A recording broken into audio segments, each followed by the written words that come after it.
Il faisait froid, terriblement froid. Bon, moins froid qu'auparavant, mais n'empêche qu'il faisait froid. Pourtant, la température ne lui a pas empêché de poser sa main sur la poignée de cette porte. Ça y est, il était entré. Le micro fonctionnait bien, la salle était presque pleine, les applaudissements généreux, la soirée avait tout pour être parfaite. Pourtant, il ne montrait rien, pas un rire, pas un sourire, pas même un sourire. Il avait appris récemment qu'on ne badinait pas avec l'amour, et cela le contrariait. Il eut d'abord une phase passagère de tristesse, une phase de déprime intense où décline le sens et où il pensa que c'était mieux avant. Quand il croyait à l'amour, des romans, celui dans lequel arrivait toujours un prince pour sauver la situation. Puis il se ressaisit, une force phénoménale s'empara de lui. Il était prêt à casser les codes, à viser la lune. Plus rien ne lui faisait peur. Il avait enfin pris confiance en lui. C'était décidé, il ne chercherait plus à comprendre ce qui l'entoure. Il était prêt à embrasser les paradoxes de l'univers plutôt qu'à les considérer. Plus rien n'avait de sens, donc tout en avait. Pour voir le monde, il suffisait de l'observer à l'envers, en se disant que plus l'avenir est incertain, plus cela lui offre de possibilités. Il se contentait de savoir d'où il venait pour savoir où il allait, et il se rendait compte qu'au-delà des souvenirs, il grandissait. Tout ce chemin parcouru, tumultueux, périlleux, mais néanmoins cohérent, c'était sa vie. Des étapes, des épreuves, des mots et des actes.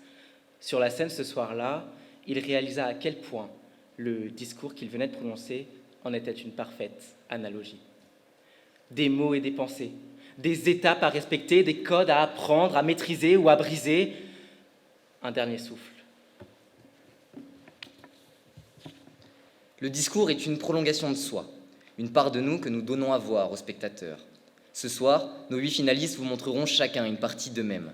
Après avoir triomphé de 2 épreuves de sélection et s'être préparés pendant 2 semaines, ils sont prêts à discourir devant vous. Grandiose, un concours ouvert à tous, permettant à chacun d'oser prendre la parole dans un cadre exceptionnel. Il est le point d'orgue de la direction prise par l'association depuis le début d'année, poussant le plus grand nombre à utiliser cet outil inestimable qu'est la parole. Ils étaient donc 35 le 8 février dernier à se présenter devant nous. Le lendemain, 19 orateurs sélectionnés ont débattu après moins de 24 heures de préparation. Ce soir, ce sont les 8 derniers. Nous vous demandons d'applaudir bien fort Agathe, Salomé, Sophie, Romain, Nadia, Hugo, Jeanne et Alicia.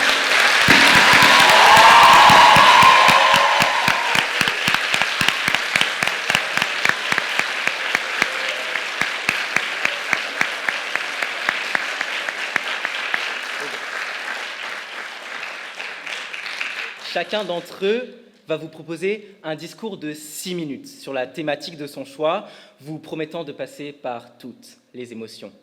Après leur passage, nos jurés iront délibérer et nous ferons une pause de 10 minutes, puis la troupe de théâtre de Sciences Po Saint-Germain vous partagera une partie de la pièce qu'elle travaille depuis septembre dernier.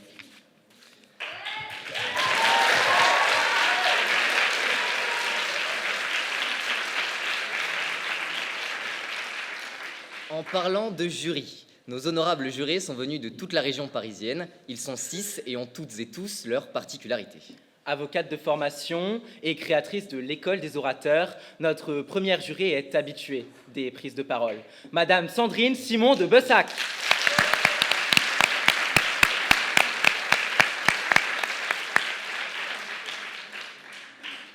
Jeune député de la première circonscription des Yvelines, notre second juré, on ne lui parle pas d'âge.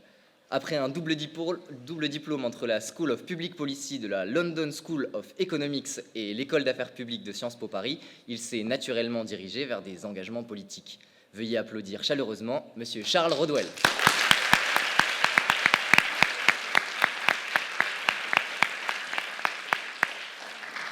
Docteur en sciences de la communication et de l'information à l'Université Paris II, vous avez rédigé une thèse portant sur la critique d'art contemporain. Aujourd'hui chercheuse postdoctorale dans le cadre du projet Hopcast, vous analysez quotidiennement la parole. Merci d'accueillir Madame Flore Dischiulo.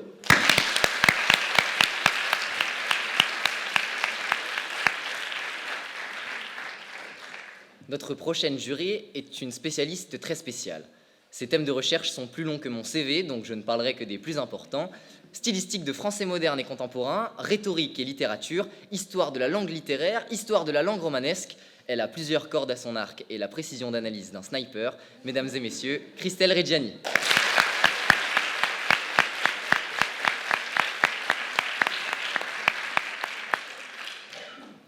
Titulaire d'un diplôme d'études approfondies à Sciences Po Paris, d'une thèse à l'ENS de Paris-Saclay et maître de conférences à Sciences Po Saint-Germain, notre juré et bien-aimé professeur n'a plus rien à prouver. Faites un tonnerre d'applaudissements pour Renaud Epstein.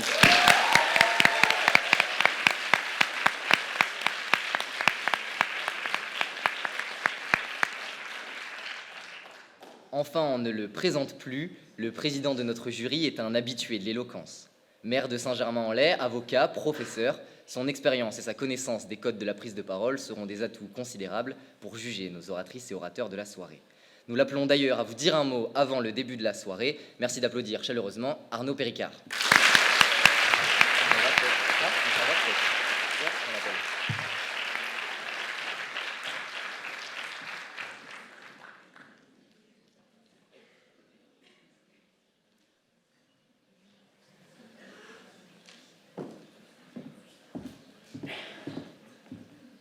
Bonsoir à toutes et à tous. Merci en tout cas d'être là, dans cette salle où de très nombreux orateurs se sont produits avant vous. Je crois que toute la fine fleur de la politique française s'est produite dans cette salle qui était avant un cinéma où d'autres orateurs ont pu également s'exprimer. Un grand merci tout d'abord à l'association des Tribuns pour avoir le courage de mener ce projet à bien et de vous voir si nombreux dans cette salle. Je pense que c'est d'abord une forme de remerciement et pas encore de consécration, mais en tout cas de remerciement pour tout le travail que vous avez accompli. Et si je dois peut-être parler en nom du jury, je n'en ai aucune qualité si ce n'est que de le présider ce soir, vous dire que bien évidemment l'impartialité sera de règle ce soir et que nous allons vous écouter attentivement. Je sens peut-être les 8 finalistes peut-être un petit peu tendus, peut-être un petit peu anxieux. C'est l'exercice qui veut ça. Prenez du plaisir. En tout cas, nous sommes là pour passer un bon moment, tous ensemble. Nous ne jugerons pas. Nous allons vous évaluer. Nous allons bien évidemment vous écouter. Quels que soient les discours que vous avez, ou en tout cas les interpellations que vous avez préparées. Mais si je dois peut-être dire un mot sur ce travail de l'oralité. L'oralité, ça se travaille. C'est un grand travail. L'éloquence, ça ne se décrète pas, et je ne sais pas qui peut se décréter être éloquent ou être plus éloquent l'un de l'autre. Et l'éloquence, ça n'est pas une domination de l'un sur l'autre. C'est avant tout un travail, c'est une manière d'exprimer des points de vue, c'est une manière peut-être de prolonger ce que l'on est et ce qui a été dit tout à l'heure. Mais l'éloquence, ça n'est rien si on ne restitue pas un peu de soi-même. Alors, je pourrais juste peut-être donner un petit conseil à nos 8 finalistes. Soyez bien évidemment vous-même et donnez de vous-même. Donnez à cet auditoire qui est nombreux ce soir et qui est venu bien évidemment vous supporter et vous encourager avec chaleur et avec ferveur. Mais donnez un peu de votre personne. Donnez envie, d'avoir envie, comme disait un chanteur dont j'ai oublié le prénom et le nom. En tout cas, donnez-nous envie de vous écouter, de vous supporter, de vous applaudir fortement ce soir. Merci en tout cas d'être là dans cette salle Jacques Tati, et place maintenant, j'imagine, aux finalistes.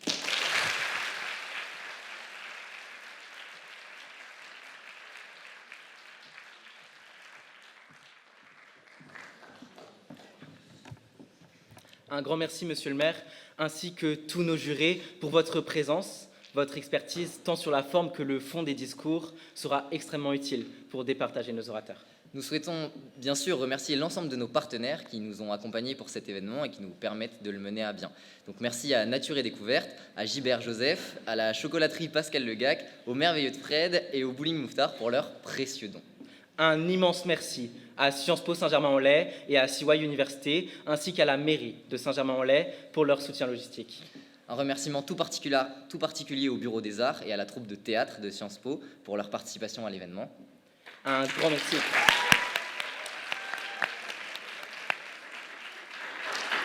Un grand merci également à l'ensemble de l'équipe des Tribuns pour leur réalisation de cet événement. Merci Nora, Clara, Enzo, Ruben, Emma, Charlotte et Samy.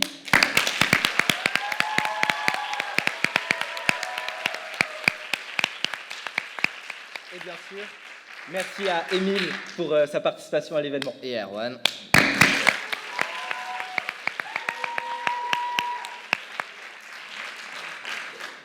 Enfin, un grand merci à vous, membres du public, orateurs et oratrices du concours, pour être venus assister à cette finale de la première édition de Grandiose, et nous vous souhaitons une très bonne soirée.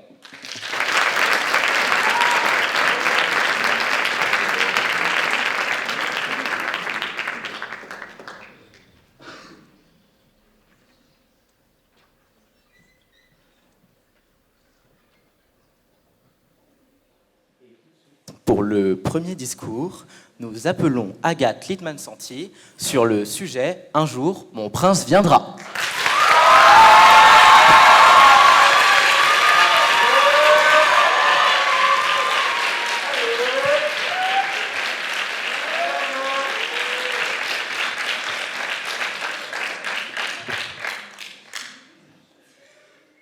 Chut, chut.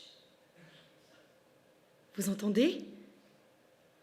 Le bruit de la nouvelle qui cavale d'un pas affirmé.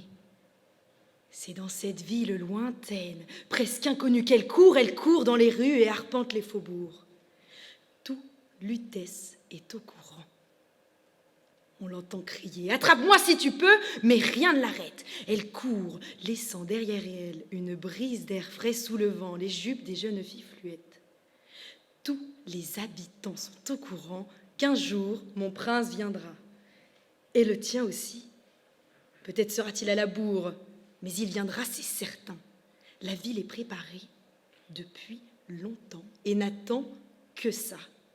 De bouche en bouche, de quartier en quartier, le mot tourne. La légende raconte qu'il attend chez lui aux 408 rue de Vaugirard dans un 100 mètres carrés. Ma balade commence alors, sac de randonnée sur le dos, les amarres sont larguées et mon bateau peut enfin s'apprêter à voguer au gré de l'eau. Le temps est bon. Le ciel est bleu. Nous n'avons rien à faire, rien que d'être heureux. Paris sent si bon en cette journée hivernale, et c'est de mon pas affirmé que je m'élance sur cette route formée de dalles. Tout autour de moi semble si beau. Ce vieux couple marchant dans la rue du même pas impromptu, mes parents que je vois là se réchauffer dans le froid, ma mamie dont la vie semble infinie, touchant du bout de ses doigts ma joue me disant « Ça va mon kiki ?» et mon père lui disant « Arrête maman, c'est gênant ». Et cet ami de la famille que tout le monde trouvait si gentil. Tout autour de moi semble si beau. Le globe est doux, je gobais tout. Je caressais le temps et jouais de la vie comme on joue de l'amour. Dans cette spirale du temps que je pensais infinie, je me crois libre. Mes sensations semblent être décuplées dans cette caverne dorée, bercée par mes primaires sensations qui me guident comme de vieux dictons. Je me sens maîtresse de ma destinée. La ville est calme. Pas un klaxon, pas une manif, pas un pigeon. Les Parisiens sont heureux dans ce grand studio de cinéma. Quand soudain, me voilà enfin rue de Vaugirard, de l'autre côté de son trottoir. C'est alors que j'entr'aperçois, à la fenêtre de mon bien-aimé, un semblant de silhouette. M'apprêtant alors à traverser, mais plus le temps passe, plus je réalise, à seulement quelques instants de retrouver mon bien-aimé, qu'aucune voiture ne me laissera passer. On est à Paris, il ne faut pas l'oublier. Alors, c'est la panique sur les boulevards, un bus me passe sous le nez et manque de peu de m'écraser, je me remets vite de mes émotions, forcée de constater que j'y suis bien habituée. Mes yeux se redressent alors vers le bel appartement du 408 rue de Vaugirard. Mais l'appartement n'est plus là. Il a disparu. Plus de 408, plus d'immeubles, plus de silhouettes, plus rien. Pas un chat, seulement 2-3 rats. J'aurais dû me douter que tout était trop beau, que l'air de Paris et celui de cette bouche de métro étaient trop purs, que la rue de Vaugirard ne comptait que 407 numéros et que 100 mètres carrés pour un étudiant, c'était beaucoup trop. Je marche alors plus droit, mes pieds s'en mêlent, je ne peux plus filer doux marcher dans les clous. Et l'envie me dévore, l'envie de grimper aux arbres, jouer à cache-cache à cloche-pied, traverser au feu rouge, sans même me questionner, porter mon cartable sur les fesses, demander un pain au chocolat chaud à la boulangère le mardi, retrouver ce rouge aux joues, ricaner pour un rien, mettre un sens interdit sur la porte de ma chambre, chercher une carotte et 2 boutons de culotte pour décorer ce joli bonhomme de neige. L'envie me dévore de retourner au temps des fleurs où l'on ignorait la peur quand les lendemains avaient un goût de miel. Et on voudrait, pour toujours, fuir cette réalité qui nous pose des feux rouges quand on est en retard, brise nos rêves quand on demande de seulement sortir du mitard et nous demande toujours de faire demi-tour. Et cette envie qui grandit en nous quand nous, on ne veut plus grandir, celle qui vient dès que l'on observe le globe d'un peu trop près, dès que je réalise que mon prince ne viendra décidément pas. Et l'on tombe de haut à notre premier dodane. Si grand était le confort des persuasions, si grand était le confort des certitudes, des illusions. À chaque coin de rue, le vent se lève. L'odeur de la poudre à canon parvient à nos narines. Face à la réalité du monde qui se dévoile petit à petit, nos sens s'éveillent et le mur tombe. L'homme à la camionnette blanche n'avait pas tant de bonbons que ça dans son coffre. Papa et maman n'étaient pas si parfaits qu'ils n'y paraissaient. Et ces hommes-là, c'est ainsi qu'ils font, une main au cul et puis s'en vont.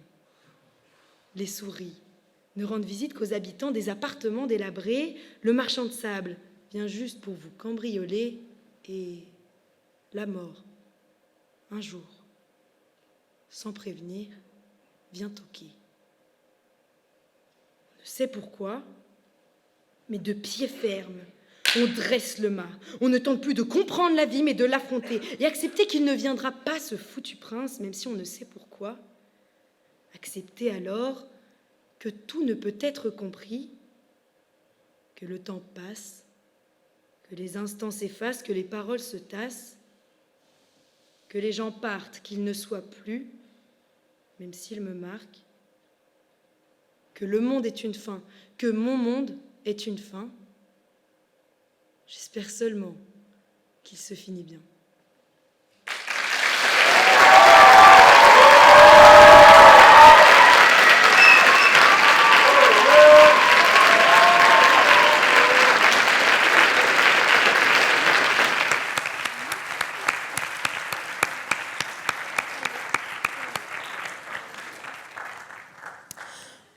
Sur le prochain sujet, pour savoir où l'on va, il faut savoir d'où l'on vient. Salomé Zerboué.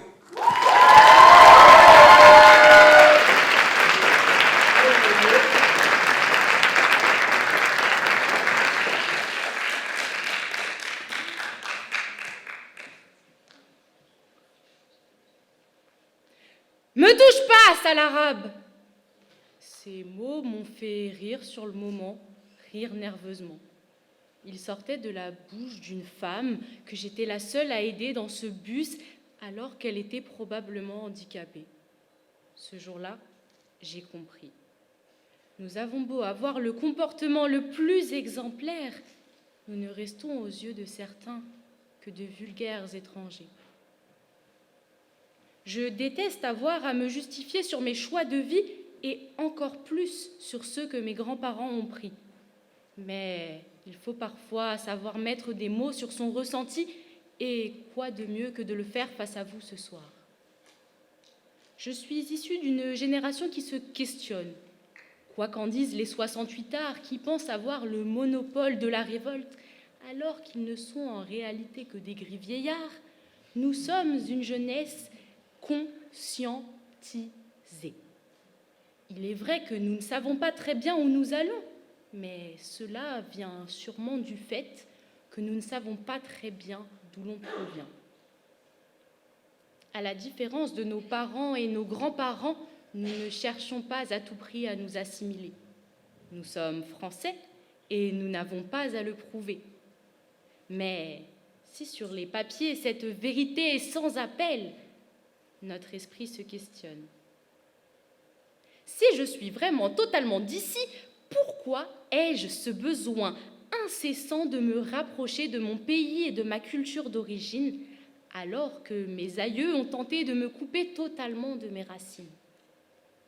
La réalité, c'est que la moitié de ma famille qui a tenté de faire table rase de son passé soit la seule qui ait jamais suscité mon intérêt.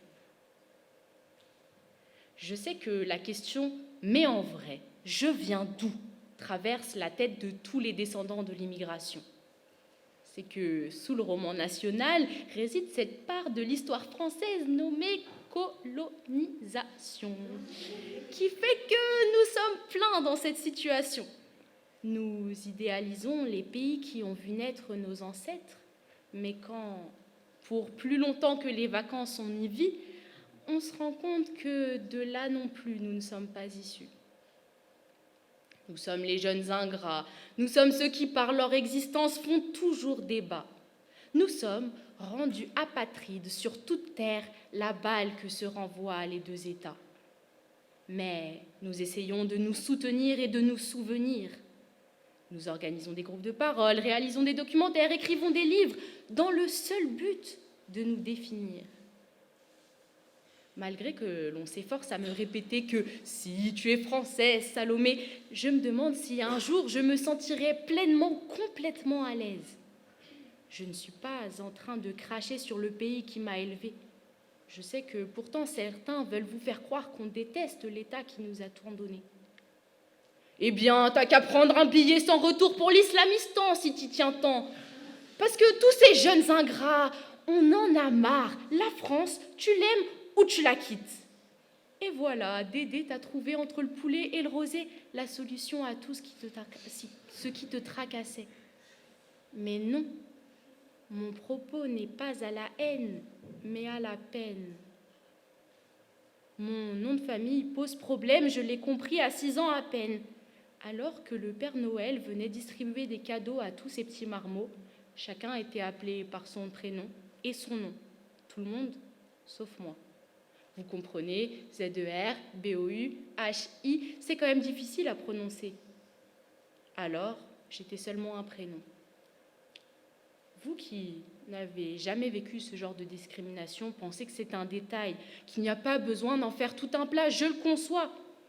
Mais enfilez nos vies pour seulement quelques heures et vous comprendrez à quel point lassante est la douleur.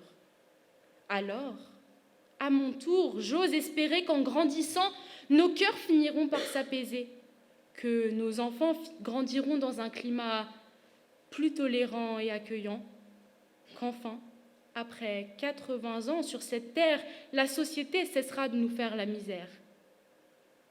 Nous leur répéterons d'être fiers de leurs origines multiples, de ne jamais discriminer. Nous aurons alors entrouvert ce plafond de verre, qu'ils hésiteront sur là où ils veulent aller, comme tous les jeunes depuis des années, mais que rien ne pourra les en entraver. Quand je vois toutes ces filles qui me demandent si les études de politique sont fastidieuses quand on porte le foulard ou qu'on est issu de banlieue, je leur réponds honnêtement qu'il faudra se battre bien plus que les autres, mais que quand on veut, on peut. C'est la réponse la plus triste qui existe. Il y a des jours où on aimerait que tout soit facile pour nous comme pour tous les autres. Mais quand on sait qu'on vient de plusieurs endroits, on sait qu'on ira partout et qu'on en a le droit. Et parce qu'il me faut trouver les réponses aux questions que je me pose, parce que cette quête identitaire n'est pas encore accomplie, il est grand temps pour moi d'y retourner, afin d'un jour pouvoir véritablement savoir qui je suis.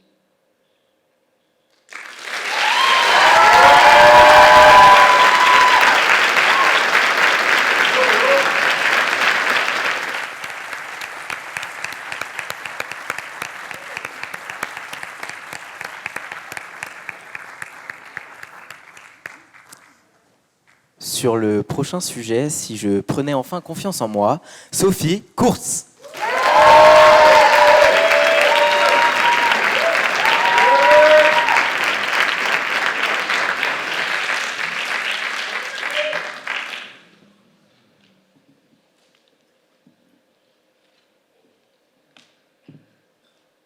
Miroir, oh mon beau miroir, dis-moi, qui est la plus belle? Quoi? C'est pas moi? Tu me fais souffrir, miroir, pars! Je veux plus te voir. Je suis laide, c'est ça? Alors prends mon reflet et casse-toi. 7 ans de malheur, j'en veux pas. Que tu es grosse. Regarde-moi ces hanches et puis ce ventre. Ce sont mes propres mots qui me frappent si violemment lorsque je me regarde dans le miroir. Parfois, ce sont des mots plus tranchants qui me viennent à l'esprit. Mais ceux-là, je les garde enfouis. Je n'ai jamais eu confiance en moi, jamais. J'ai toujours été pas assez belle, pas assez originale, pas assez intelligente. Parfois, j'étais dans le trop petite, trop chiante, trop coincée. Être complexée m'a toujours gâché la vie, m'a fait prendre des habitudes pour cacher tout ce que je hais. Appliquer du fond de teint pour couvrir mes imperfections qui m'embêtent tellement, retenir ma respiration pour que mon ventre paraisse plus plat, mettre des vêtements amples pour cacher mes jambes que je déteste tant. La confiance et moi sommes dans une relation complètement incompatible, comme deux êtres destinés à être éloignés, alors qu'ils souhaitent plus que jamais être assimilés. Et si je décidais simplement d'avoir confiance en moi? Mais comment? Dites-moi, comment? J'ai demandé à mes amis, mais comme leur seul conseil était « mais on s'en fiche du regard des autres », j'ai cherché sur Internet. Et grâce à feelinggood.fr, j'ai appris le conseil pour travailler la confiance en soi.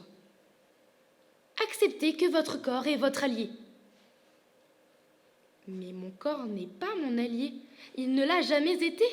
C'est tout le contraire, il m'embête ce corps, il me paralyse, me bloque. J'ai la gorge nouée, l'esprit brouillé, les yeux trempés, à chaque fois que je croise son reflet. Alors que faire? Quand même Internet, ce grand génie ne peut rien pour moi. Personne ne peut m'aider, même pas ChatGPT. Non, il n'y a que moi. Je suis seule face à cette quête de confiance. À moi et à moi seule de m'en sortir. Mais qui n'a jamais eu cette sensation d'être incompris, de se sentir inférieur? Le manque de confiance est un sentiment qui nous a tous traversés. Il a fait de nous ce qu'il voulait. Qui osera venir s'asseoir à ma table et me dire qu'il n'a jamais douté de lui? Sophie, allez, prends confiance. Mais que c'est compliqué, surtout que j'ai cette fâcheuse habitude de me comparer aux autres. Je scrolle sur Insta et waouh! Qu'elle est belle cette fille! Attends Sophie, elle est sûrement photoshopée. Non, elle est quand même belle. Mieux que toi, en tout cas. Sérieusement, je ne serai jamais à la hauteur. Moi, quand je vais dans ma piscine, je suis avec mon tuba, les cheveux bien décoiffés, et pas avec un maillot de bain en satin et mes lunettes de soleil Guerlain. Mais stop! Ça suffit. Je veux m'aimer. Je suis moi, et puis voilà. Oui. Si je montrais qu'émane de moi un aplomb, une assurance, celle qui les ferait pâlir, qui les ferait tous dégringoler, ces garçons qui me font sentir si mal dans ma peau. C'est à cause de leur regard que ma confiance est un fiasco. C'est des cons, ces garçons. Car oui, si t'enlèves la cédille, ça fait gare-con. Et gare au con, ma fille, gare au con. Les cons, eux, ils ont confiance. Celui qui m'avait dit « pousse-toi à la grosse », lui avait confiance. Il croyait fermement ce qu'il disait. Mais lui, il m'a brisé. En milliers de morceaux, ma confiance s'est totalement fragmentée. Il l'a esquintée sans aucune pitié. Je voulais plaire aux garçons en oubliant que je devais d'abord me plaire. Maintenant, regardez-moi, je prends confiance. Je suis là. Qui l'eût cru? Elle est peut-être ici, ma grande guérison. Mais oui, Regardez-moi, je suis géniale en fait. Je suis pleine d'audace et de courage. Alors, vous ne m'aurez plus. Je vais m'aimer, je le sais. Peut-être pas maintenant, peut-être pas demain. Mais ça arrivera. Et je sais que je ne suis pas la seule à éprouver cette difficulté, celle de s'aimer, de s'accepter. Ce soir, j'en parle, mais combien n'ont jamais osé, combien sont complexés, combien ont été moqués. Je veux me regarder dans ce foutu miroir et trouver, enfin, des mots flatteurs à mon égard. Alors, ce soir, ouvrons la poubelle, mettons-y les doutes, les complexes et les mecs. Jetons le mal-être et les pleurs, trions le bon et le mauvais, et surtout, on recycle le tout pour en faire quelque chose de beau, de grand. On en fait une belle confiance, une confiance solide et durable. Et le compost fera un terreau fertile, tellement pur que la végétation sera luxuriante et que les yeux de tous brilleront. Que de l'émerveillement. Et là, c'est promis, je serai guérie.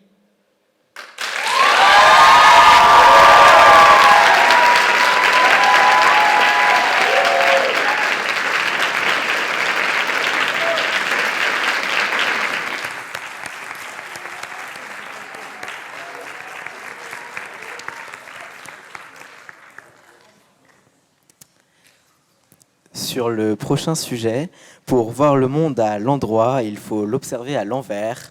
Romain Ziri.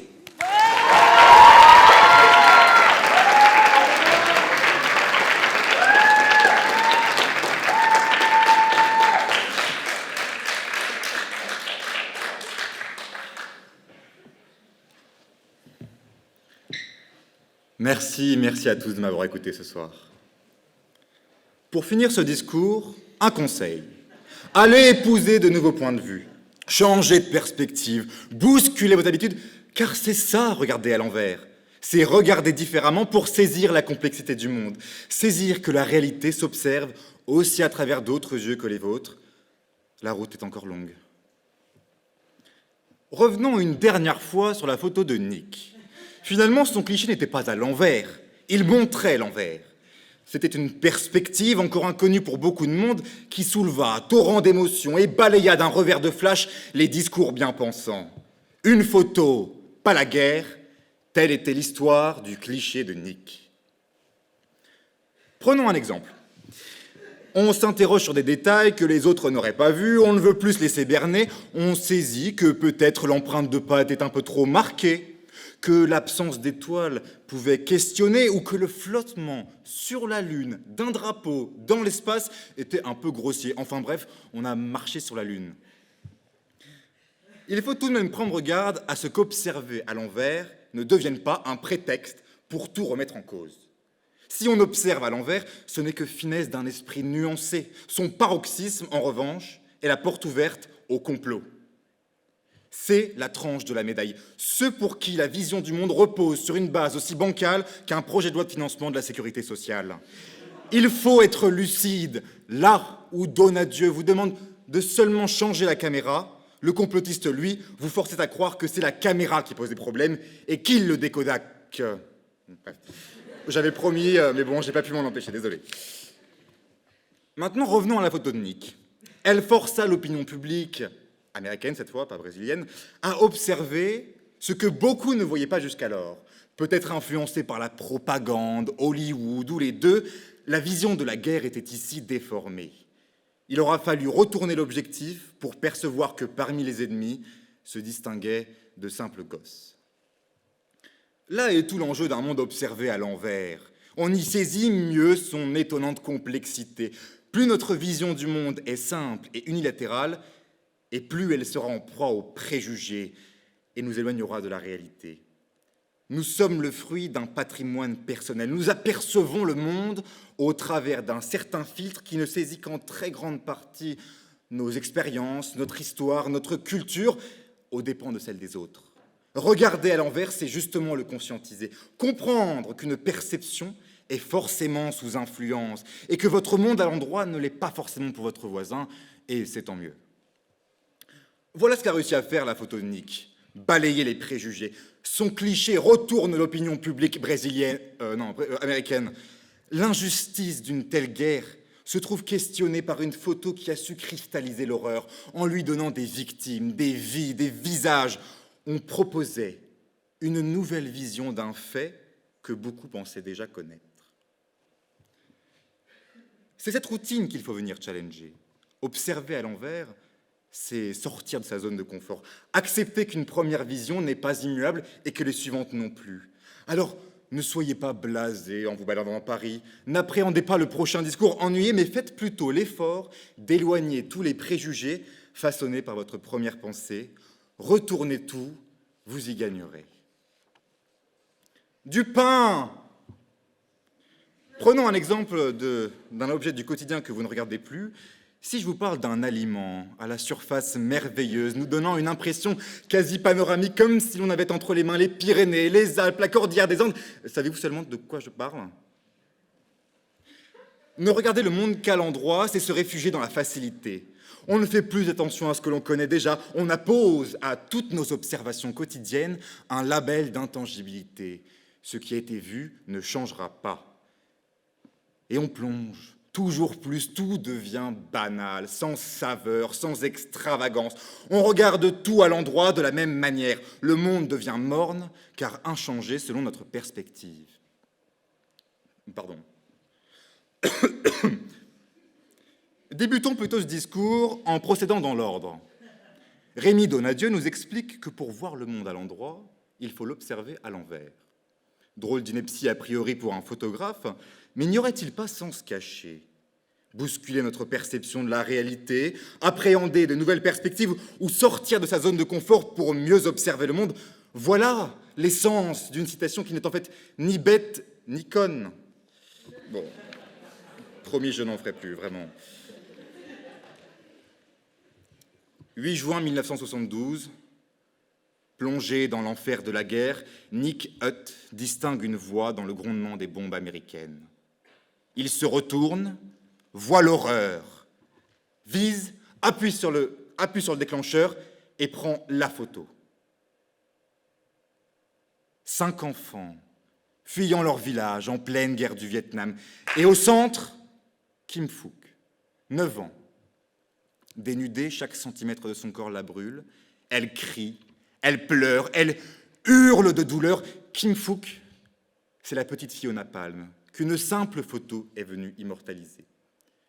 Une photo qui inversa la tendance, une photo qui permit d'observer le monde à l'envers, une photo pour une autre réalité que celle alors assimilée, mais la photo de Nick, nous y reviendrons plus tard. Mesdames, messieurs, estimés jury, bonsoir.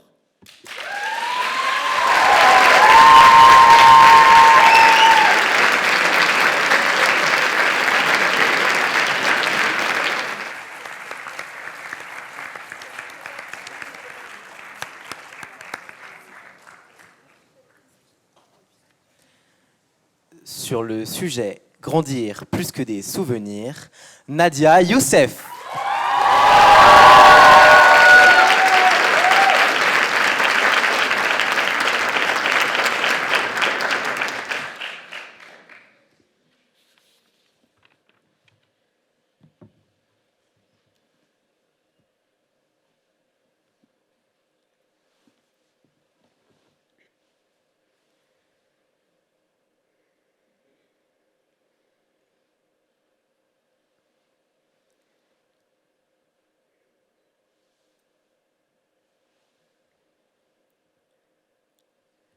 Il fait nuit. La chambre est plongée dans une obscurité opaque, pendant qu'un étrange sentiment m'envahit dans un silence insomniaque. Je ne suis pas seul. Sans faire le moindre bruit, je m'extirpe de mon lit, pose mes pieds sur le parquet glacé et regarde sous le sommier. Et d'un coup, la terreur me prend à la gorge. Je quitte ma chambre, traverse le couloir sombre et entre dans la pièce opposée pour m'y réfugier, essoufflé. Et dans un lit, je l'aperçois. Cette femme allongée qui ouvre un œil quand elle me voit arriver.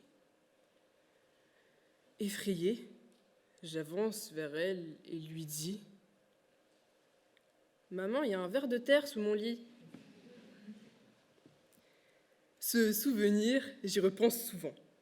J'avais peut-être moins de 5 ans, et depuis j'ai bien grandi, mais toujours un peu peur la nuit. En tout cas, j'ai toujours des pensées pour le passé qui me rappellent que depuis, j'ai bien changé.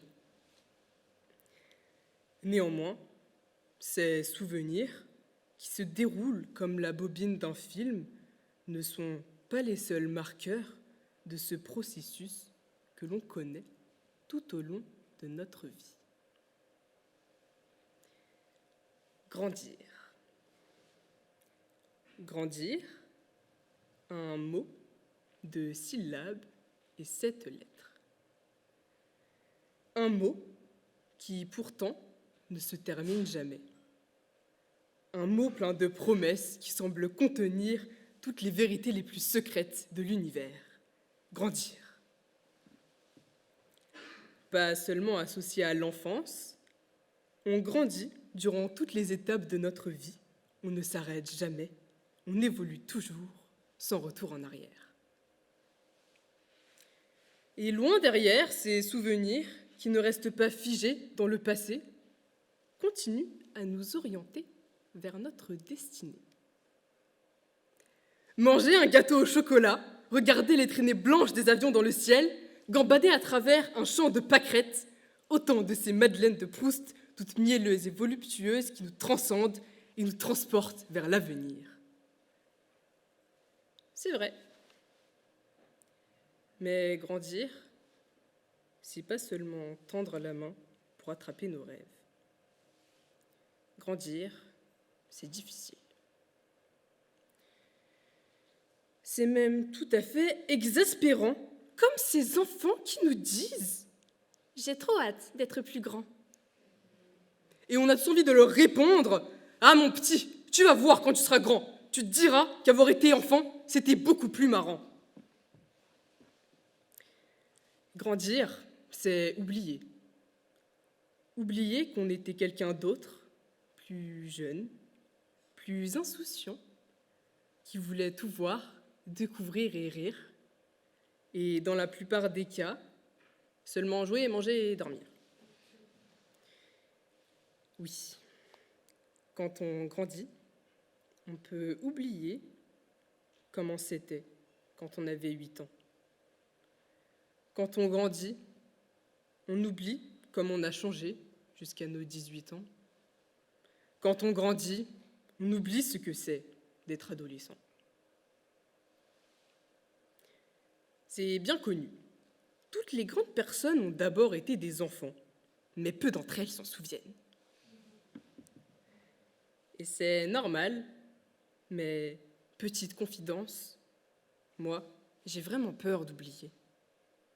J'ai peur d'oublier, de ne plus rien avoir en tête, et j'ai peur qu'un jour, un potentiel rejeton me dise, comme on a parfois envie de dire à nos parents, « Mais de toute façon, t'es trop vieille, tu peux rien comprendre !» On vous aime, les parents, vous êtes de bons vieux.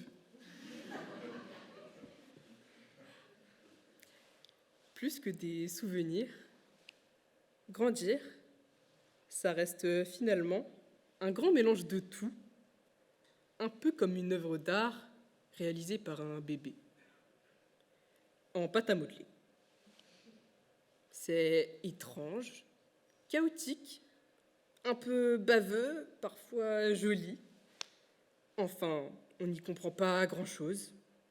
Et puis le temps passe, on n'y fait plus gaffe, et on finit par la ranger, cette pâte à modeler. Alors, peut-être que moi aussi ce soir, je resterai pour vous un bout de pâte à modeler.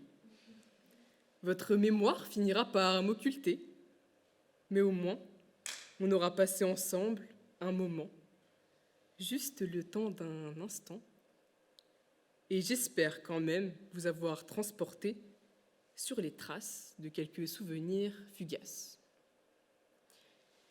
De mon côté, ce soir restera en moi gravé, et puisque, grande première, j'ai grandi, j'ai osé, peu importe la suite, j'ai déjà gagné.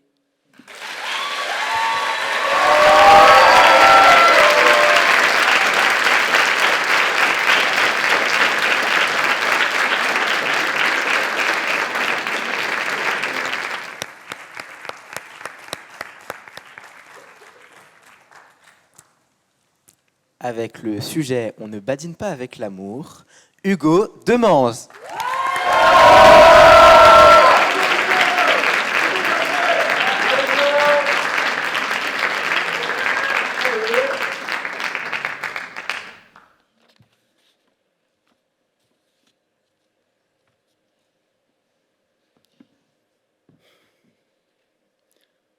Oh, la belle vie, sans amour, sans souci, sans problème.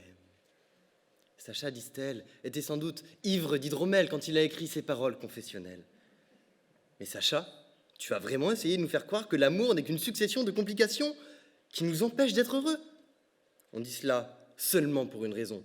Nous sommes beaucoup trop sérieux avec l'amour. L'on ne badine pas avec l'amour. Alfred de Musset n'est qu'un ignare pour avoir donné ce nom à sa pièce de théâtre. Bien sûr qu'il faut badiner avec l'amour. Reprenons les bases. L'amour, c'est ce soudain sentiment serpentant en nous, du sourcil au sphincter, s'amplifiant sans s'amollir. C'est un sentiment passionnel envers Sapiens. Jamais soporifique, parfois à sens unique, de temps en temps séropositif et souvent sensuel. Ne doutons pas du fait que l'on puisse être heureux seul, mais soyons honnêtes, tout est mieux quand c'est à deux. Faire la vaisselle, c'est mieux à deux. Un qui lave, l'autre qui essuie. S'embrasser, c'est tellement mieux à deux. On ronge notre frein si on ne peut embrasser personne. À la rigueur, la solution que l'on peut utiliser est de s'embrasser seul. Mais pour cela, il faut être très souple. Remarquez, pour ronger son frein aussi, il faut être sacrément souple. Merci. Cependant, l'amour mène dans beaucoup de relations à une vie malheureuse. Et c'est totalement paradoxal. L'amour doit être la joie de tous les jours, sans aucun malheur autour, où notre cœur bat au rythme de celui d'un tambour. Une histoire où se mêle humour, glamour, mamour, comme si on nous disait « Cours !» sans jamais faire demi-tour. C'est ton dernier recours pour échapper à une vie remplie de désamour passé à Boulogne-Billancourt. Il n'y a qu'une explication évidente qui semble apparaître à mes yeux. On ne badine pas assez avec l'amour. On ne badine pas assez avec l'amour. On transforme ce sentiment censé nous faire rêver en une addition de désagréables obligations. Si ces couples vont si mal, si l'amour est trop souvent synonyme de problème, c'est parce que l'on est beaucoup trop sérieux avec lui. Qu'est-ce qui pourrait sauver l'amour? Comment retrouver le goût de la vie? Il faudrait remplacer l'insipide par l'envie. Alors badinons avec l'amour, amenons du piquant dans nos relations pour un âme oursin. Ce sentiment se doit d'être léger, sans prise de tête, des mignonnes discussions enfantines à base de « Hugo, est-ce que tu m'aimerais toujours si j'étais chauve ?» Bien sûr que oui, Sophie. Quoique...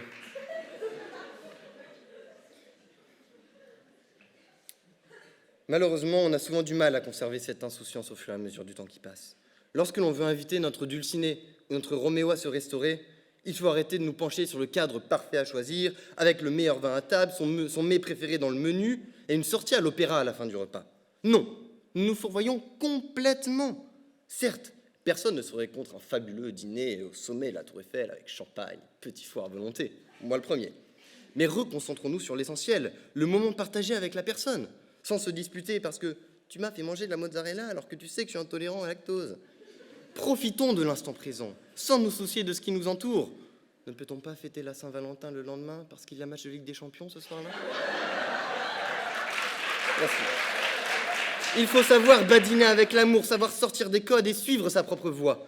Arrêtons de nous enfermer dans des cadres précis et prédéfinis qui sont beaucoup trop propices à faire naître en nous un amour monotone, morose et mou. Si on refuse l'amour et qu'on s'enferme dans ces codes, cela mène à notre fin. Car sans amour, comment être heureux? Jon Snow et Daenerys Targaryen ne peuvent pas s'aimer. Attention, spoiler! Bouchez-vous les oreilles, pour ceux qui n'ont pas vu les dernières saisons de Game of Thrones. Une fin qui m'a laissé sur ma faim d'ailleurs. Mais passons, le timer is coming. Cet amour impossible mène à la déchéance de Jon. Cet amour était devenu beaucoup trop politique, beaucoup trop sérieux, car il s'opposait à ce qu'attendait le royaume des 7 couronnes. Cet amour les dépassait. Or, ce n'est pas le propre de ce sentiment. Ils n'ont pas su s'aimer, car pour cela, ils auraient dû sortir des conventions. Pourquoi ce devoir? Attendez que je vous donne la raison, vous allez rire. Ils étaient cousins. Où est le problème? Je m'excuse, je m'égare sûrement. Ce sont mes racines du Nord qui prennent possession de moi de temps en temps. Pour savoir vivre un amour plus léger, un amour où l'on badine, ce qui à coup sûr fait vous lécher les babines, pour vivre cet amour, il faut savoir aussi dédramatiser la disparition de ce dernier. Au lieu de demander à la lune, lorsque notre amour connaît son lot d'infortune, acceptons-le. Notre amour veut partir? Eh bien, laissons-le aller. La rupture ne doit pas être vécue comme la fin d'une vie, mais plutôt comme une divergence qui amène deux êtres à prendre deux chemins différents. Pas besoin d'arnaqueur. Il faut juste savoir se séparer si nous ne sommes plus heureux. Et bannir avec l'amour, c'est aussi savoir se lâcher quand on n'a plus l'occasion d'être aimé. Ne faites pas comme cette Brel, dont je ne me souviens plus le nom. Préférez le « sans amour, quitte-moi, oh, ne me quitte pas ». Badinons avec l'amour, s'il vous plaît. Arrêtons de trop nous prendre au sérieux, de trop attendre de l'autre, et préservons la nécessaire légèreté de ce sentiment. Ne nous prenons pas la tête sans raison, raisonnons en faisant ce qui est le plus bénéfique pour l'autre. Autrement dit, soyons frivoles, mais pas volages. Soyons attentionnés, mais pas pot de colle. Soyons drôles, sans faire les marioles. Soyons naïfs, mais pas cagoles. Alors je vous le dis, il faut savoir aimer, sans rien attendre en retour, ni égard, ni grand amour, pas même l'espoir d'être aimé. Et ne prenons pas de musée comme muse, au contraire, badinons, vivons avec problème, avec souci, mais surtout, avec amour, car au final, c'est ça, la belle vie.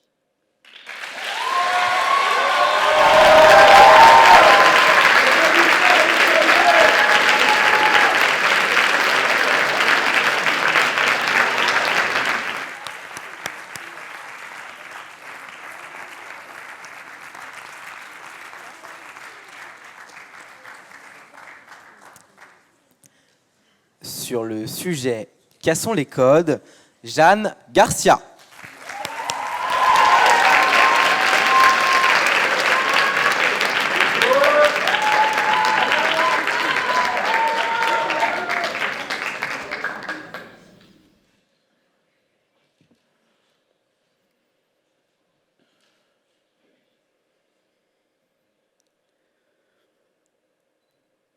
Non, non, non, je ne veux pas prendre l'air, non, non, non, je ne veux pas boire un verre, non, non, non. On a tous déjà eu l'envie de tout envoyer valser, de dire merde, oppressés par les temps qui courent et tous ces protocoles que l'on nous impose. Les codes des réseaux sociaux, les codes de la perfection, les codes de la société capitaliste. Imposer est une emphase. La plupart des préceptes sont intériorisés. Loin d'être dictés, nous sommes déterminés. Allant de notre temps, passant des règles morales aux règles des réseaux sociaux. Les sourires et les rires incessants. Subjugués par le dernier voyage de Nabila. Les 10 kilomètres de William sur Strava. Tous ces dictats m'obligeant à être sémillante, sportive, épanouie, compétente. Animée par la quête de la perfection. Cette maxime qui nous guide du matin au soir, du soir au matin, jour et nuit, nuit et jour. Tiraillée entre la raison et le cœur. La raison, toujours plus haut, toujours plus loin, toujours plus fort. Performance devient substance. Substance d'un lemme. Lemme d'être la meilleure version de nous-mêmes. De meilleurs rendements, un meilleur bénéfice, être efficient, être avant-gardiste, toujours plus de chiffres. 573 milliards pour Walmart, 470 milliards pour Amazon. 17e femme de moins de 25 ans pour Leonardo DiCaprio. Waouh! Tous ces standards moroses se conformant à des règles superfétatoires, dictées par le temps, dictées par l'histoire, dictées par le gouvernement. Nous nous exclamons que c'est naturel. Nous suivons inconsciemment un modèle. Mais utiliser des formules de politesse abracadabrantesque n'a rien d'inné. C'est assommant, ennuyant, chagrinant par moments. Mais enclavé dans la peur du jugement, la difficulté pour briser les codes croît. Compliqué d'être à l'encontre des autres, de ce qu'ils considèrent parfait ou de simplement conforme. Dans l'appréhension d'être épiés, rongés par le regard de nos semblables, dans la peur qu'ils nous considèrent misérables. Nous sommes aveuglés par notre absurdité, protagonistes d'actes incohérents. Le coming out, acte incohérent. On ne suit pas la norme, alors on se sent obligé de le déclarer. Mais pourquoi faire? Est-ce qu'Eddie Barclay revendiquait son amour pour les femmes? Moi, je rêve d'un monde où on ne rend de compte à personne. Mais parfois, le cœur a ses raisons. Alors on casse les codes, aspirant à quelque chose de meilleur, attrait par l'envie de surplomber, absorbé dans un élan d'ardeur, affriolé dans le dessein d'être le premier à avoir rejeté, le premier à avoir contesté, le premier à avoir protesté. Catherine Switzer, poursuivie pour sa présence inopinée au marathon de Boston. Margot Duhalde, seule aviatrice des forces françaises libres. Ces figures que l'on a pu prendre comme exemple, que l'on regardait dès notre plus tendre enfance et que l'on disait « Papa, papa, moi aussi j'enverrai une pipe au salon des artistes ». Nous faisons preuve de discernement en cassant ces chaînes qui nous aliènent, même si certains nous caractérisent de rebelles, d'autres d'irréfléchis, de névrosés, d'insensés, affriolés par la nécessité de se sentir exister, de vivre pour soi, de faire ses propres choix. Comme un chanteur malheureux que les gens n'aiment plus, je chante encore pour toi. Malgré l'opinion publique en désaccord, on écoute notre cœur qui vaut de l'or. Ce qui semble de prime abord être un choix nous assujettit avec le temps. Casser les codes est devenu un code. Une norme obligatoire. L'absence de diversité provoque l'animosité. L'art du stéréotype traduit la publicité. Difficile de ne pas cerner l'hypocrisie. Il nous faut une minorité ethnique, une taille XS, M, double XL. Un albinos, un mobilité réduite. Et puis, Andy McDowell pour les cheveux gris. Ne plus casser les codes devient alors une transgression, et je doute de la sincérité de toutes ces opérations. Cherchant à vouloir les casser ou cherchant à les respecter, nous restons obnubilés comme des esclaves aliénés. Écolière candide, toujours dans le cadre, diligente, consciencieuse, de bonnes notes toujours sérieuses, du sport, quelques camarades, je ne pourrais omettre les mains de dispute avec mes procréateurs. « Jeanne, ça suffit, dans ta chambre, je ne veux plus t'entendre !» J'étais devenue une galopine. C'est pas les codes qui m'a dicté les codes, non, non. Adolescente rebelle, aspirant à une vie exceptionnelle, sensationnelle. Il était impensable que je réitère le même schéma que mes géniteurs. Impensable que je m'attarde dans la glèbe. Impensable que j'aime les mêmes choses que papa. Je veux embrasser ma propre venelle. Mais avant de vouloir casser les codes, de vouloir être la première figure féminine, de vouloir changer le monde, changer les choses, soyez heureux, heureux à en mourir. Quel que soit l'enjeu, nous voulons être des hommes heureux.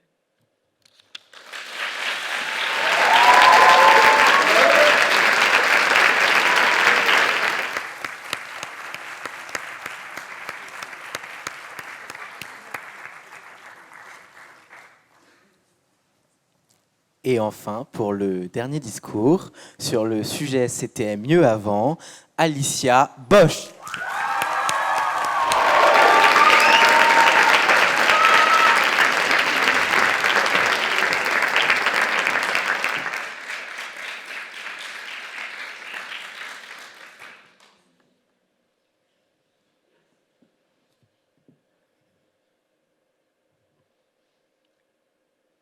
Avant.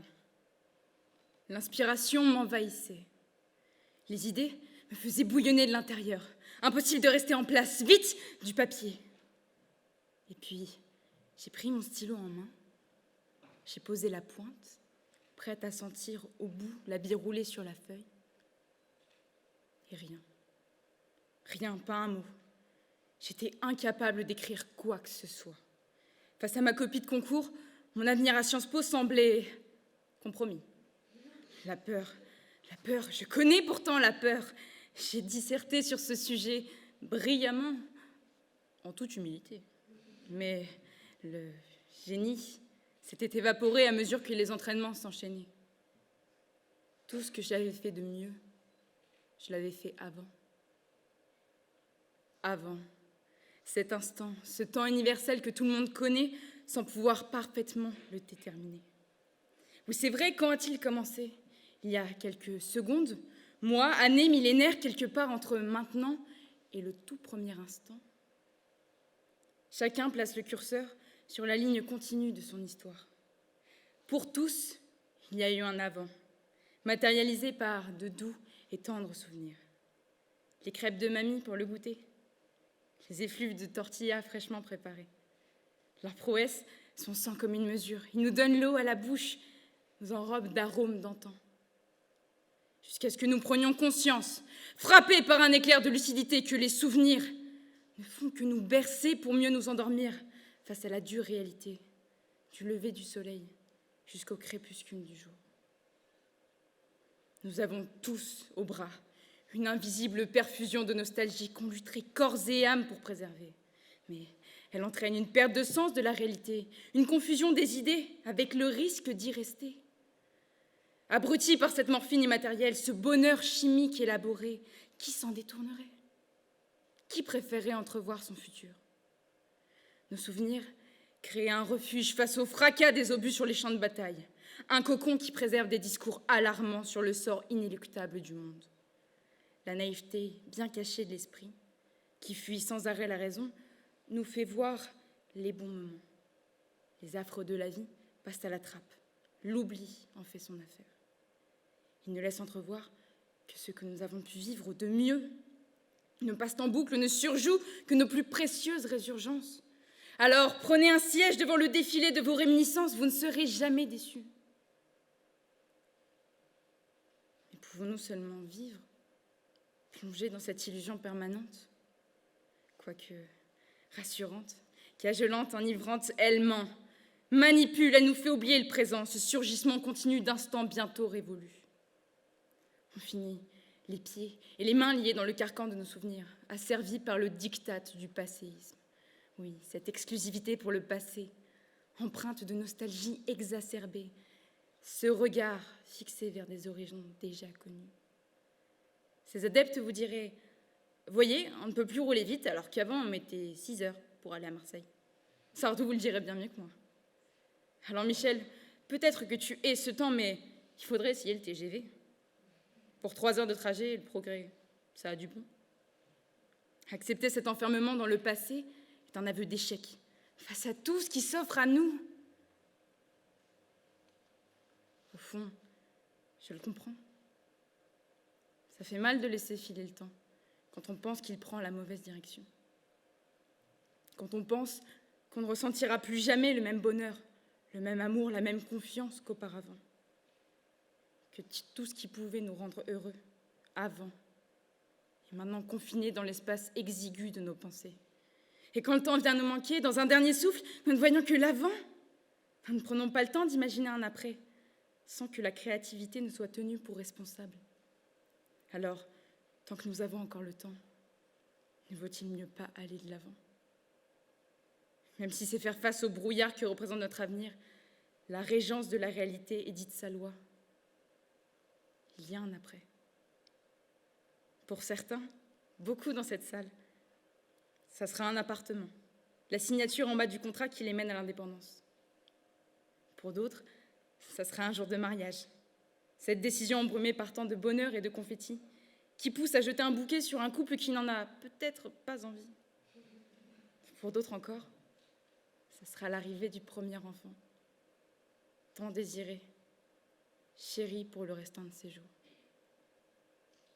Acceptons de regarder le futur en face, de le prendre entre deux rêves et ambitions, pour scander ces mots. Je n'ai pas peur de toi. Je te fais face. Où que tu m'as mené, où que tu me mènes, j'irai.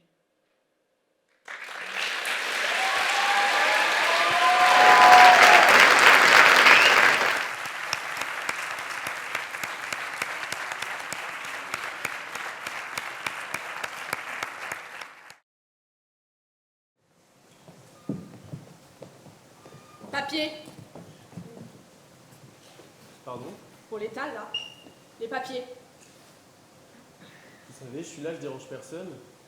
Vous avez l'autorisation? Attendez. Quoi? Vous savez bien que je n'ai pas l'autorisation. Ah bon? Personne ne l'a, madame. À côté non plus. Vous le savez. Non. Non, je sais rien du tout. C'est trop dur, on peut pas se la payer. Allez. Tu sais, j'entends ça de la part de petits cons comme toi, hein, qui cherchent à être plus malin que les autres. Tu crois plus malin que les autres? Non. Bah alors pourquoi tu te fous de ma gueule? Mais pas du tout, j'essaye juste de vendre mes fruits. C'est quoi ton nom? Mohamed. Mohamed comment? Boisizi. On t'a déjà chopé, toi, non? Réponds! On t'a déjà embarqué? Oui. Bah alors, à quoi tu joues, Mohamed? Tu crois que tu vas être plus fort que nous? Madame, s'il vous plaît. Allez, on confisque. Vous pouvez pas faire ça! Tu veux voir? S'il vous plaît! Va falloir que tu te rendes ça dans le crâne. La rue, c'est chez nous, et ça se passe comme on le décide. Nous. Mais vous pouvez pas, je vous en prie! Je fais comment, moi? Non.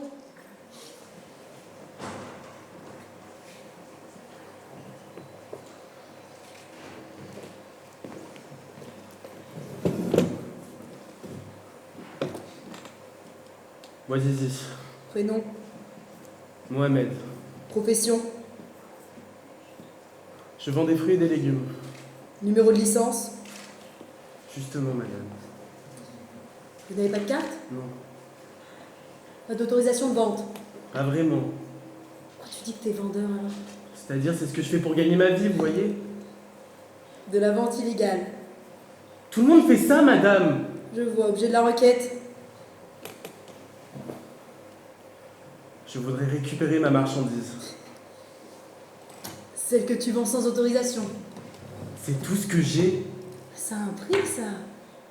J'ai pas d'argent, madame. Pas d'argent, pas de marchandises. Si vous m'enlevez ça, j'ai plus rien. Et si je te la rends, il n'y a plus de sanction. Et sans sanction, c'est le désordre. S'il vous plaît, madame. S'il vous plaît. Je vais voir ce que je peux faire. Mais en attendant, il faut que tu fasses un effort. Madame, je vous jure, j'ai rien. Très bien, requête rejetée. Mais attendez, je fais comment, moi? Il faut que je nourrisse ma famille? Et moi, Mohamed, t'as pensé à la mienne de famille? Mais j'ai pas d'argent, madame. Ah non. Non! C'est pas facile, là. Bah tu vois, Mohamed, tu viens de faire une erreur. Tu pensais que t'avais plus d'argent, mais d'un coup, t'en as encore moins.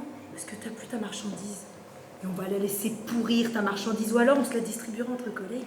Mais ce qui est sûr, c'est que pour toi, c'est fini. Tu peux dire adieu à tes dattes et à tes aubergines. Qu'est-ce que vous faites? Suivant. Non, s'il vous plaît. Suivant. Vous pouvez pas! Encore, allez, dégage! Ce mot-là, prononcé dans ce bureau de préfecture, ce mot que tous ont déjà entendu une fois, lancé avec mépris ou sifflé entre les dents. Toujours le même. Dans les rues, lorsque les policiers patrouillent et veulent qu'on déguerpisse. Dans les bureaux de l'administration, où les fonctionnaires rejettent notre demande et font un geste de la main, comme s'ils chassaient des mouches. Ce mot que tout le peuple connaît, fait pour marquer la frontière entre ceux qui ont un pouvoir, même petit, même dérisoire, et les autres, entre ceux qui peuvent accepter, tolérer ou refuser, et ceux qui n'ont d'autre choix que de baisser la tête. Ce mot tant entendu, auquel personne ne répond jamais, car il n'est dit qu'à ceux qui ne peuvent pas répondre. Dégage!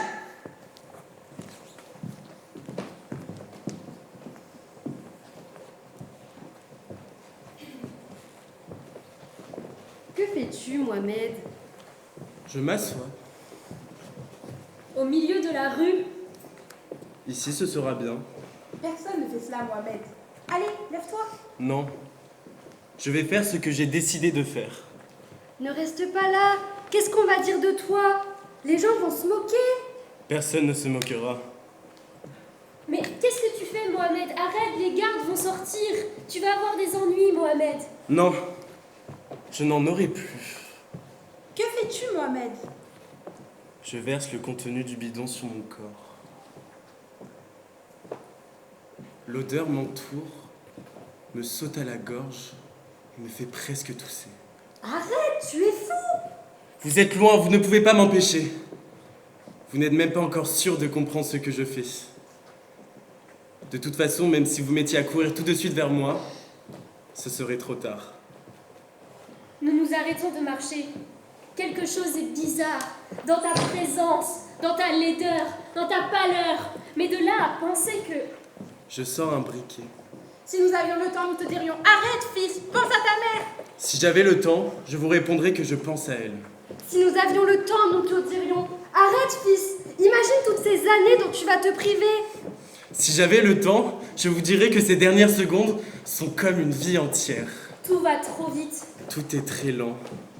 Le bruit du briquet lorsque mon pouce glisse dessus. Et d'un coup, une torche humaine et nos bouches s'ouvrent médusées. Une couverture, vite! Des manteaux, vite! Appelez les secours! Éteignez les flammes, vite! Est-ce qu'il respire encore? Que reste-t-il de moi? Un corps détruit par le feu? Non. Une trace noircie sur le sol? Non. Que reste-t-il de toi? Vous ne le voyez pas? Les traces d'une vie gâchée? Non. Un attroupement et une colère partagée.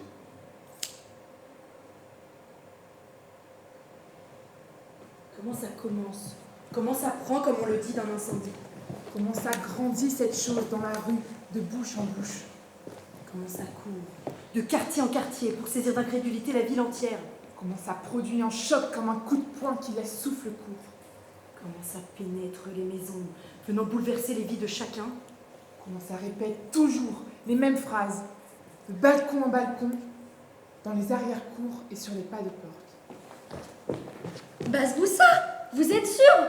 Mais je l'ai vu ce matin! Comment ça n'emploie pas ses yeux et ses oreilles dans tout un quartier? Le fils de Namoubia? Mais qu'est-ce qui s'est passé? C'est pas possible, il est où? Comment ça pousse les gens dehors, pour aller voir de leurs propres yeux les traces calcinées sur le sol et les policiers déployés devant le bâtiment. Comment tout cela leur confirme qu'il s'est passé quelque chose, qu'il se passe quelque chose, qu'il va se passer quelque chose. Comment la rue commente, explique et répète les bribes d'informations entendues ça et là. Mohamed? Oui, entre la vie et la mort. Comment ça finit par nous prendre tous? Et Mohamed Bouazizi, d'un coup, devient le nom que nous attendions, celui que nos lèvres avaient envie de prononcer. Ils disent que tu vis encore. Ils disent que ton corps a été emmené au plus vite. Ils disent qu'ils prennent soin de toi, font tout leur possible. Ils montrent des images où on te voit couvert de bandages, de la tête aux pieds. Le temps s'ouvre. Tu ne meurs pas. Tu nous laisses le temps. Un jour, puis 2, 3, 5, 15. Tu tiens. Si tu mourais, Mohamed, ce jour-là ou le lendemain, ta mère t'enterrerait. Nous nous figerions en entendant ces cris. Puis nous irions la voir, un par un. pour lui dire qu'elle peut compter sur nous si elle a besoin. Il t'enterrait et enterrait notre colère avec. Tu dois le sentir, alors tu tiens pour nous offrir du tien. Tu tiens, Mohamed, sous tes bandelettes. Invisible aux yeux de tous, dans ta laideur de grand brûlé, Souffrant le martyr par chaque pore de ta peau. Tu tiens 18 jours, qui sont 18 offrandes à la révolte qui se prépare. Le pays a le temps d'apprendre la nouvelle. Le pays a le temps de penser à ta mort, à la charrette de fruits arrachés. Il a le temps de mettre des mots sur ce qu'il t'est arrivé.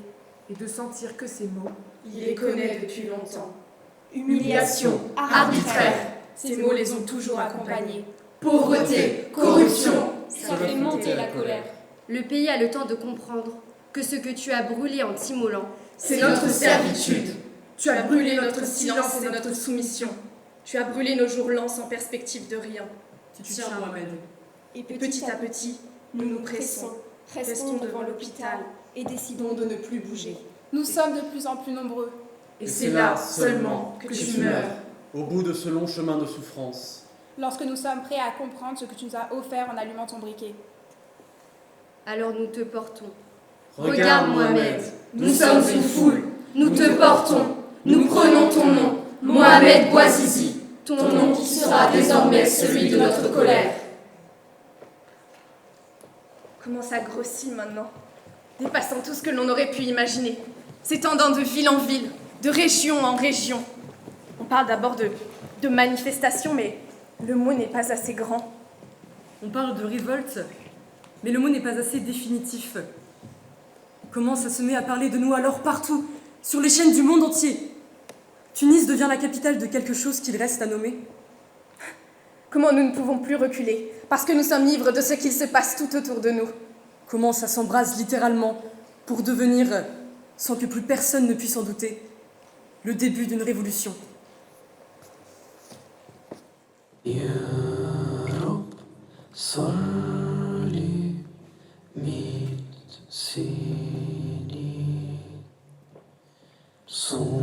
صوموا بصلي ارحمني غنائي لأجلك لأجلك يا رب صمتي لأجلك لأجلك يا رب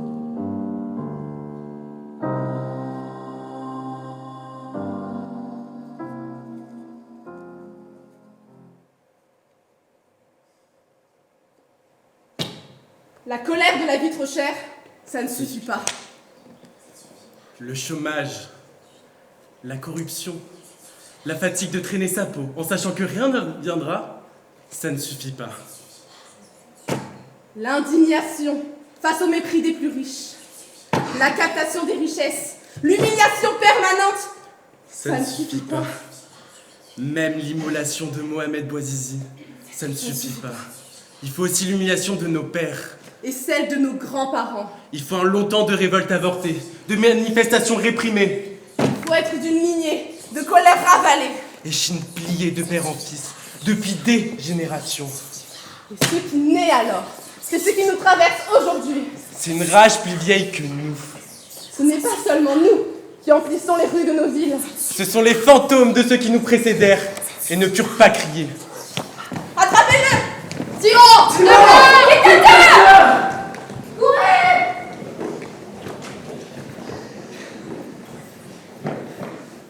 Dans la mort de Mohamed Bouazizi, il y a des milliers de cris de joie. Est-ce que tu les entends? Des volées de pierres, des semaines entières de manifestations. Ce que contient ce jour est un slogan qui se répand à toute allure de pays en pays. Ce que contient ce jour est une accélération du temps. C'est le sentiment que les régimes sont des dominos et que l'on pourra peut-être un jour les faire tomber. Ce que contient ce jour, c'est trop petit pour nous, mais nous le prenons, nous le nommons et nous le brandissons avec fierté. C'est la liberté, aimer, revendiquer, défendu. Aimer, revendiquer, défendu. Dites-le avec nous. Aimer, revendiquer, défendu.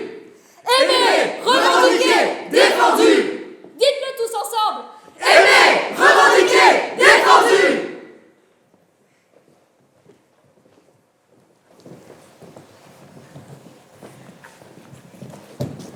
Tu as vu? Non. Au Caire. Quoi? Ils sont descendus dans la rue. C'est pas vrai.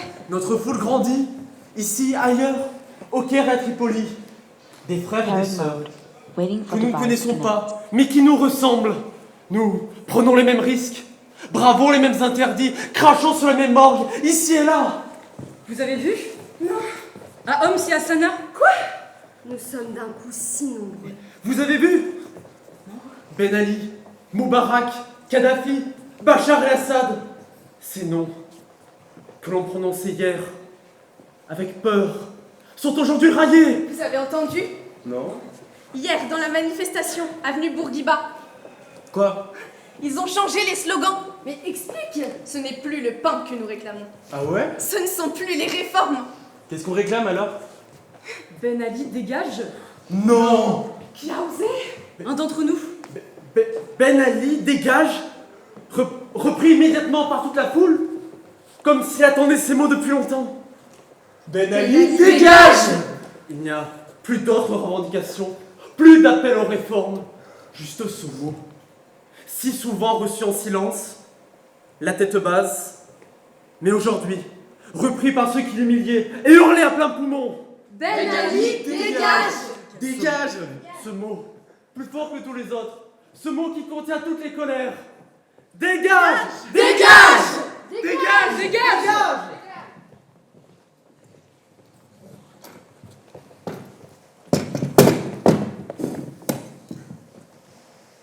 Comment ça saute les frontières, grandit, s'étend, mois après mois, transformant les pays en un jeu de quilles. Tunisie, Égypte, Libye, Yémen, Maroc, Syrie, Bahreïn. Comment ça grandit, comment ça court, si commun à tant de gens. Est-ce que c'est possible une foule de 7 pays? Est-ce que c'est possible 7 peuples qui poussent le même cri? Comment les journées se suspendent partout pour n'être plus qu'attente de manifestations. Et la jeunesse qui descend dans les rues, apprend à faire des pancartes, se confectionne des masques contre les gaz lacrymogènes. La conviction, comment la conviction se transmet, faisant de chacun non plus un dépité en colère, mais un citoyen qui manifeste. Tu crierais quoi, toi, si tu pouvais? Dégage! C'est bien. Oui, mais pour nous, les filles, tu vois ce que je veux dire? Que je veux pouvoir sortir quand je veux. Et quoi d'autre? Écouter de la musique. Retrouver les garçons le soir, si ça me chante.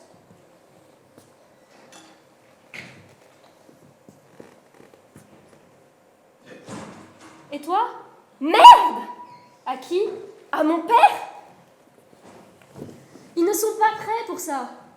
À ma mère aussi, à la surveillance, mère de regard en coin des vieilles tantes, aux études interrompues, aux habits qu'on ne choisit pas.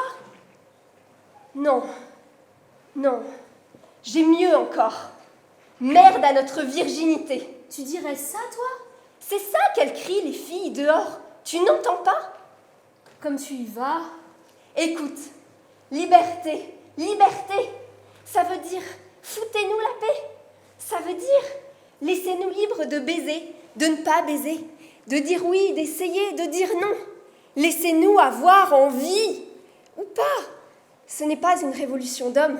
Nous sommes là, nous sommes descendus. Nous nous sommes pris par le bras les unes les autres. Nous avons avancé en groupe. Nous ne voulons plus être ignorés. Nous voulons être écoutés à l'égal des hommes lorsque nous parlons. Nous ne rentrerons plus à la maison. Nous ne rentrerons plus parce que maintenant, chez nous, c'est ici, dans la rue. Merde aux portes, aux verrous, aux volets. Pour une fois, la ville est à nous!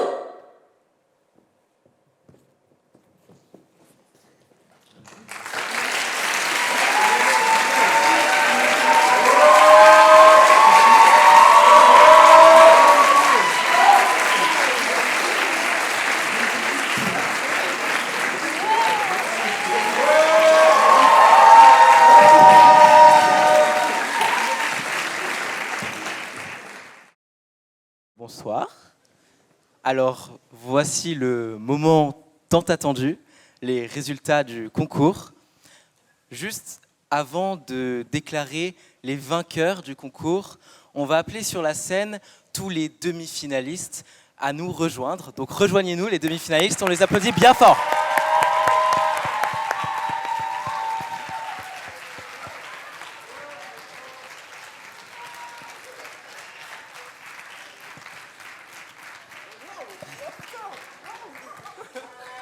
Alors, on ne vous a pas oublié, vous n'avez pas démérité pour le concours et nous vous félicitons encore pour votre parcours. Donc voilà, grâce à notre partenaire Gilbert Joseph, nous pouvons vous offrir quand même des petits livres pour votre participation. Donc encore bravo et merci pour votre participation.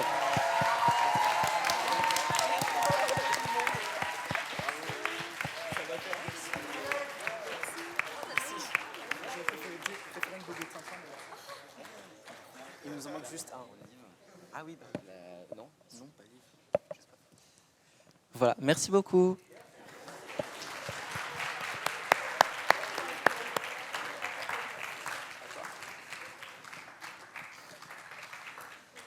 On les laisse se réinstaller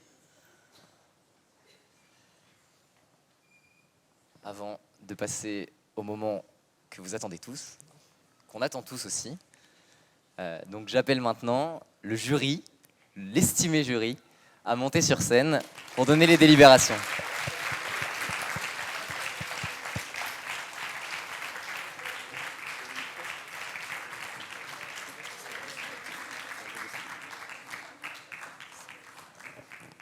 Merci à vous deux et puis surtout merci à vous 8.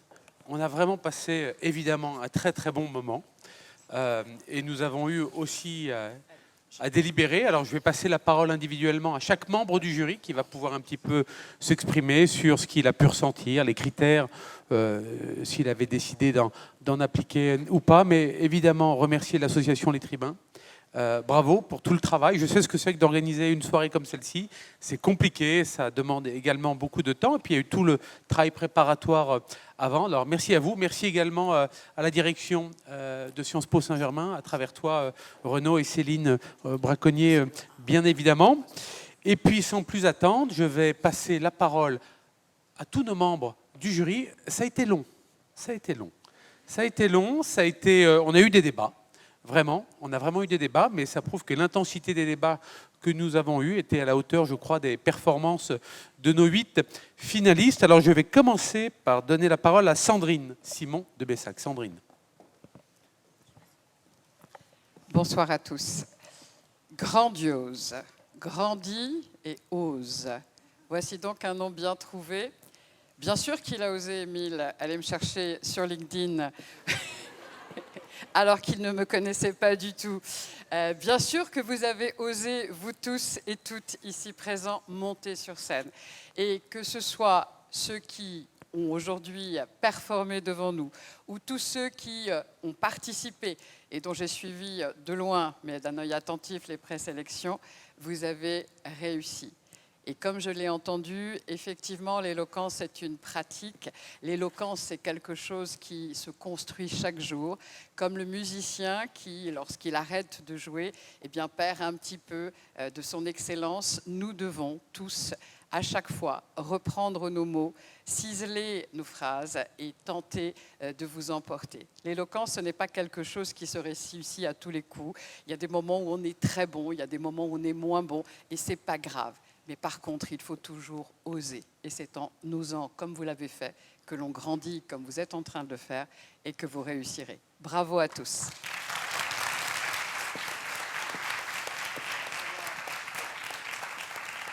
Transition, je vais le faire dans l'ordre. Je vais donner la parole à Flore Disculio. J'espère que je le prononce bien. Flore, vous êtes docteur en sciences de l'information et de la communication. Absolument, merci beaucoup. Alors, on va beaucoup se répéter peut-être avant d'annoncer le podium, mais vraiment bravo à toutes et tous. C'était vraiment très, très intéressant de vous entendre. Moi, j'enseigne la rhétorique, mais d'un point de vue analytique, donc je n'apprends pas à mes étudiants à être de bons rhétoriciens, mais à analyser la rhétorique qui se cache sous le discours. Donc, n'oubliez pas non plus cette partie-là qui est importante, à essayer de déceler la rhétorique qui souvent se cache et se glisse derrière des discours qui cherchent à sembler naturels ou transparent, alors qu'en fait, il y a toujours de la rhétorique partout. Mais vous le savez, puisque cette rhétorique-là, vous la construisez. Donc vraiment bravo pour tous vos discours qui étaient extrêmement différents, mais qui avaient de commun justement cette très belle éloquence. Donc vraiment merci à toutes et tous.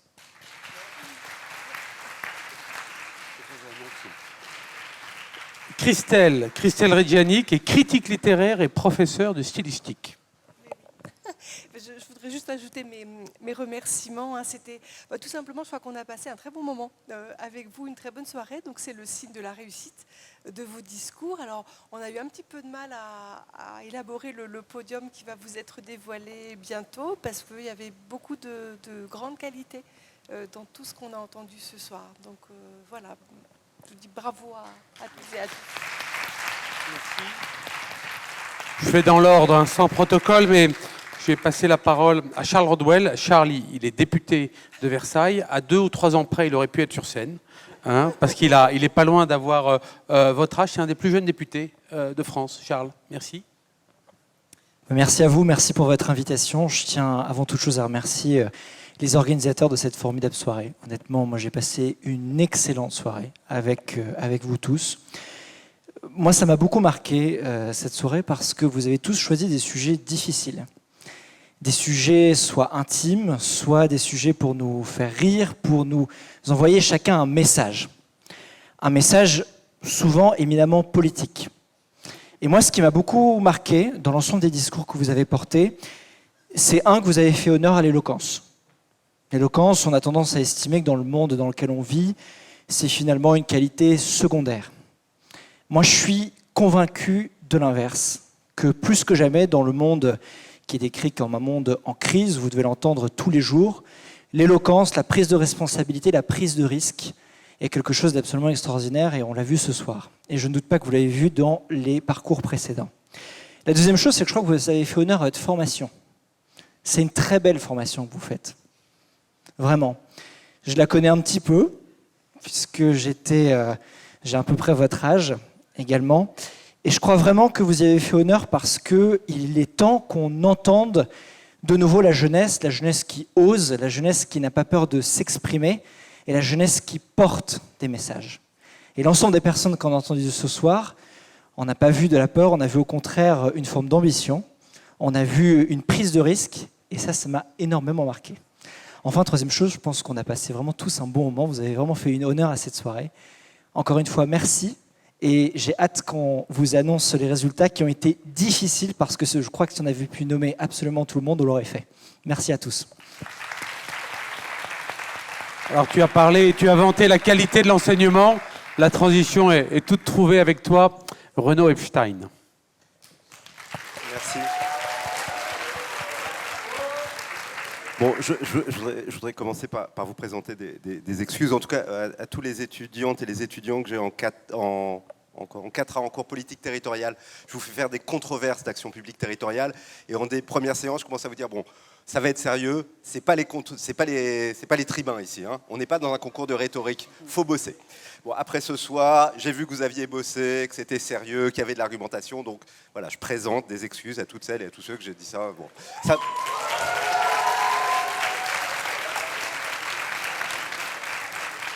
Alors maintenant, je fais aussi un cours en 4e année qui s'appelle Évaluation des politiques publiques. Et dans l'évaluation des politiques publiques, on vous apprend, quand on essaie de vous apprendre, on n'a pas assez d'heures, c'est compliqué, ça fait chier tout le monde, l'évaluation des politiques publiques, mais c'est important, que fondamentalement, l'évaluation, c'est une affaire de, avant tout, définition des critères de jugement. À l'aune de quoi on évalue telle ou telle politique, à l'aune de quoi on va juger que telle politique est un succès, un échec. Bah, quand on a dû vous évaluer là, collectivement, parce que classer, c'est évaluer, bah, c'est poser quand même cette question. À l'aune de quels critères on va vous juger? Est-ce que c'est ceux qui nous ont fait rire, qui nous ont passionnés, ceux qui nous ont embarqués, ceux dont l'argumentaire était le plus structuré, celles et ceux dont les propos avaient finalement le plus de portée, ceux qui articulaient le moi, le nous? Il y a plein de critères. Et les organisateurs ne nous avaient pas donné une liste de critères. Il a fallu qu'on définisse des critères. On n'a pas fait une matrice très précise, mais je pense que vraiment, si on avait les critères qu'on a finalement retenus, il aurait suffi d'en inverser 2 et le classement aurait été différent. Et donc, il y aura 3 d'entre vous qui vont être sur scène et qui vont recevoir des cadeaux. Mais dites-vous, pour les 5 autres, c'est la faute des organisateurs.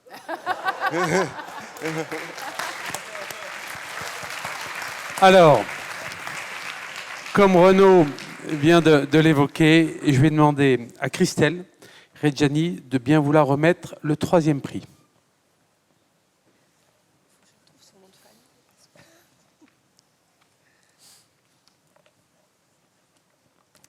Alors, j'ai le plaisir de remettre le 3e prix à Monsieur Hugo Demanze.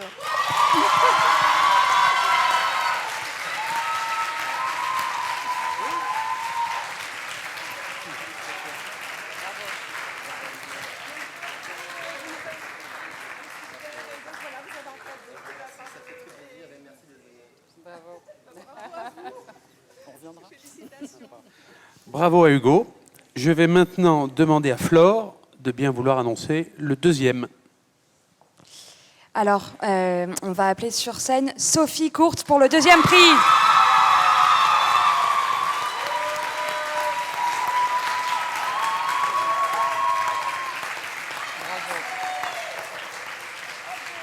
Bravo, félicitations. Sophie, n'oubliez pas votre prix. Voilà. Peut-être un passage bref. Et je vais passer le micro à Sandrine et à Charles pour cette double remise du lauréat et du vainqueur. Après des délibérations, pardonnez-moi, nous appelons sur scène pour le 1er prix Romain Zéry.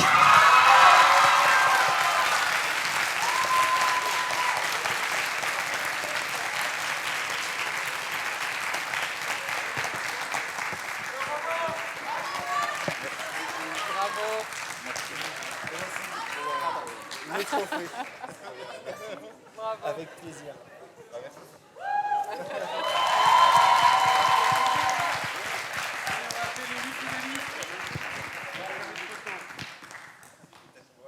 Ah bah ouais, c'est beau quand même. Oui. Ah oui. Alors on va appeler les 8 finalistes.